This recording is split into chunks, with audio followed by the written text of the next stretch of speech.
భయపెడుతున్న helicopter ప్రమాదాలు 40 రోజుల వ్యవధిలో 4 ఘటనలు. ఇవాళ కేదార్నాథ్ సమీపంలో ఒక హెలికాప్టర్ కూలిపోయింది. ప్రమాదంలో 7 మృతి చెందినట్లుగా తెలుస్తోంది. అందులో పైలట్ సహా 6 పర్యాటకులు ఉన్నారు. గౌరీకొండ్ త్రిజుగి నారాయణ మధ్య కూలిన హెలికాప్టర్ కి సంబంధించిన దృశ్యాలు మనం చూడొచ్చు. అక్కడ బీతావహ పరిస్థితి ఉండడంతో వాటికి బ్లర్ వేసి చూపిస్తున్నాం. ప్రస్తుతం అక్కడ సహాయక చర్యలు ముమ్మరంగా కొనసాగుతున్నాయి. ఎన్డీఆర్ఎఫ్, ఎస్డీఆర్ఎఫ్ బృందాలు సహాయక చర్యల్లో నిమగ్నమయ్యాయి. ప్రతికూల వాతావరణమే కారణంగా తెలుస్తోంది. అయితే ఆ హెలికాప్టర్ లో ప్రయాణిస్తున్న వారంతా కూడా మృతి చెందినట్లుగా తెలుస్తోంది.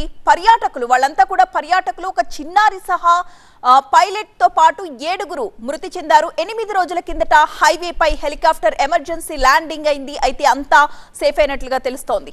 గత నెల 17ను కూడా కేదార్నాథ్ లో ఎయిర్ అంబులెన్స్ క్రాష్ ల్యాండింగ్ జరిగింది. త్రుటిలో ఈ ప్రమాదం నుంచి ప్రయాణికులకు పెను ముప్పు తప్పింది. అలాగే మే 8వ తారీఖు కూడా ఉత్తర కాశీ దగ్గరలో ఒక హెలికాప్టర్ కూలిపోయింది. అందులో 6 యాత్రికులు దుర్మరణం పాలయ్యారు. ప్రతికూల వాతావరణం, టెక్నికల్ సమస్యలే ఈ ప్రమాదాలకు కారణమని తెలుస్తోంది. మళ్ళీ ఈ రోజు అలాంటి ఘటన చోటు చేసుకుంది.